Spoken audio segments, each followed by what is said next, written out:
ఏ కుడిలో పుట్టుదనో కాదు జయంది, క్రీస్తు నీ హృదయంను పుట్టుదనే క్రీస్తు జయంది. క్రీస్తు నాథునందు ప్రియ సహోదరి సహోదరులారా, ప్రవక్త అంటే తన సొంత ఇంటికో, సొంత ఊరుకో, సొంత దేశానికో మాత్రమే ప్రతినిధి కాదు, కానీ తన సొంత జీవితానికి కూడా ఆయననే ప్రతినిధి. ఈరోజు మొదటి పట్టణం మనం చూసినట్లే, దావీదు మహారాజు దేవునికి పెద్ద దేవాలయం కట్టాలని ఆలోచన చేసినప్పుడు దేవుడు తన సొంత ప్రవక్త నాతాన్ని పంపి, నువ్వు నాతో కలిసి ఉండడానికి నువ్వు కట్టాల్సింది దేవాలయం కాదు, కానీ నీ హృదయం నా హృదయంతో ఎప్పుడు కలిసి ఉండాలని చెప్పడం చూస్తున్నాము.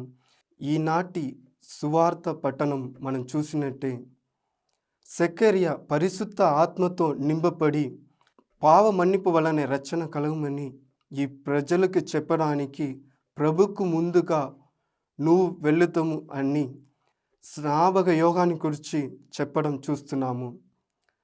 2000 సంవత్సరం క్రితం మరియ తల్లి యోసేపు గారు క్రీస్తు జననానికి ఒక మంచి స్థలం కోసం వెతికారు. ఆ విధంగా ఈరోజు ఇప్పుడు పునీతులు, దేవదూతలు అందరూ కలిసి ఒక మంచి హృదయాల కోసం వెతుకుతున్నారు.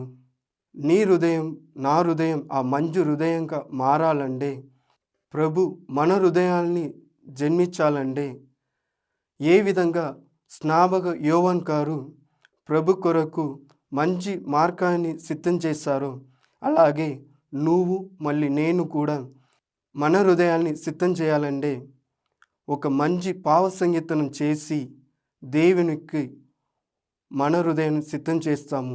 మనకు మనమే ఒక ప్రవక్తగా మారుతాము. మన కోసం ఈ భూమికి వచ్చిన యేసు ప్రభువుకు మన హృదయాన్ని ఇస్తాము. ఆమేన్.